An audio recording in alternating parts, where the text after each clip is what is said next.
পাচ্ছেন আপনারা একেবারে লাইন বেঁধে সুসংগঠিত হয়ে আস্তে আস্তে চলতে শিখুন।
वक्रतुंड महाकायं सूर्यकोटि समप्रभं निर्विघ्नं कुरु मे देव सर्व कार्येषु सर्वदा परिवाराय सर्वशक्ति समन्विताय शब्दजात महाकाल भैरव सहिताय श्रीमद् एकजटाय तारादेव्यै समर्पयामि नमः।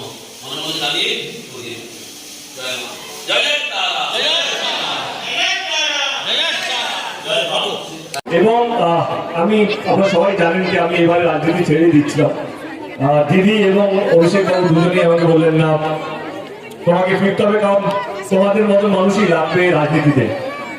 যারা আমাকে বিশ্বাস করেন তারা জানে আমি মিথ্যে কথা বলতে খুব একটা পছন্দ করি না এবং ভুলভাল প্রতিশ্রুতিও দিই না। আমি এই রাস্তা দিয়ে এইটুকু বলে যাবো, ইলেকশনের পর আমি জিতি বা হারি সেটা পরের কথা, কিন্তু সুবিধার সঙ্গে যোগাযোগ থাকবে এই রাস্তাটা আমরা কিভাবে করবো দ্রুত গতিতে তাড়াতাড়ি, সেইটা পুরো ব্যবস্থা সুবিধা আছে, নন্দতা আছে, সেটা আমরা কথা দিয়ে গেলাম। কিন্তু এটার জন্য আপনাদেরকে ভোট দিতে হবে তার কোনো মানে নেই। আপনাদের যদি মনে হয় আপনার এই ভাইটা আপনার এই ছেলেটা 10 বছর ধরে সৎভাবে কাজ করেছে তবেই কি আপনারা ভোটটা দেবেন। কারণ আমি ওই অন্য নেতার মতো নই যে এই কাজটা করবো তবেই কি আপনারা ভোট দেবেন, এইটা করবো তবেই কি আপনারা ভোট দেবেন। না না না না, আমার মনে হয় আপনারা আমাকে অনেক ভালোবাসা দিয়েছেন অভিনেতা হিসেবেও এবং সাংসদ হিসেবে গত 10 বছর ধরে। আমার কাছে হারা জিতা বড় কথা নয়, আমার কাছে মানুষকে ভালো রাখা, মানুষকে শান্তিতে রাখা সবচেয়ে বড় কথা। আমি আপ্রাণ চেষ্টা করছি গত 10 বছর মানুষকে যেন শান্তিতে রাখার, মানুষের দুঃখ কষ্ট যেন তাদের কাছে থাকতে পারি। ঢাকা লোকসভা কেন্দ্রের সবচেয়ে বড় দাবি ছিল ঢাকার মাস্টার প্ল্যান। সেই তৈরি আছে পাঁশকুড়া, ডেবরা, ঢাকা, দাসপুর এই সবগুলো বন্যা প্রান্তিত একটা জায়গা, যেখানে একটু বেশি বৃষ্টি হলে বন্যা হয়ে যাবে। আমি আপ্রাণ চেষ্টা করছি গত 10 বছর ধরে কেন্দ্র সরকারের কাছে আবেদন করেছি যেন ওরা ঘাটাল মাস্টার প্ল্যানটা স্যাংশন করে, সেটা করলো না। আমার মনে হলো আর রাজনীতি করে লাভ নেই, আমি আমার জগতে ফেরত চাই। কিন্তু দিদি যখন আমাকে বললেন না তোমাকে রাজনীতি থাকতো, তখন দিদিকে বললাম একটাই শর্ত আছে, যদি রাজ্য সরকার যদি ঘাটাল মাস্টার প্ল্যানটা করে দেয় তবেই আমি রাজনীতিতে ফেরবো, এবং আমার কিছু মানুষের প্রতি মানুষের আমার প্রতি কিছু বিশ্বাস আছে, তারা চায় যে তারা যারা ভুলভাল করা হবে। এই সঙ্গে সঙ্গে কথা দিলেন যে ঘাটাল মাস্টার প্ল্যানটা রাজ্য সরকার করবে, এবং তিনি আরামবাগে সভাতে বলেছেন, এবং ইতিমধ্যে কাজ শুরু হওয়ার পারমিশন পৌঁছে গেছে ইসির কাছে, ইলেকশন কমিশনের কাছে। তো আমি এটুকু বলবো, আমি মিথ্যে কথা বলতে পছন্দ করি না, যে কথাগুলো দিই সেই কথাগুলো রাখার আপ্রাণ চেষ্টা করি। আপনারাও জানেন আমার কাছে অত টাকা নয়, আর টাকা নেই। আমি নিজে সরকার নই, আমাকেও মানুষের কাছে বলতে হয়, আমাকেও দিদিকে বলতে হয়, আমাকেও কেন্দ্র সরকারকে বলতে হয়, তাদেরকে মানাতে হয়, তাদেরকে অনুরোধ করতে হয়, এবং তাদের কাছে কতটা ফান্ড আছে সেই ফান্ডগুলো বাংলায় কোথায় কি দেবে, কোনটা সবচেয়ে বেশি জরুরি, কোনটা একটু কম জরুরি, সেই হিসাবে তারা চেষ্টা করে মানুষকে ভালো রাখার। আমি আপনাদের এলাকার গত 10 বছরের সাংসদ, আমি আপনাদেরকে এইটুকু ভরসা দিয়ে যাচ্ছি, আমি জিতি বা হারি, আমার আপ্রাণ চেষ্টা থাকবে এই রাস্তাটা যেন তাড়াতাড়ি কাজটা শুরু হয়। এইখানে এই এলাকার মানুষের যে দুঃখ কষ্টের রাস্তা, এই রাস্তাকে নিয়ে যে আক্ষেপটা আছে সেটা যেন মিটে যায়। ভালো থাকবে।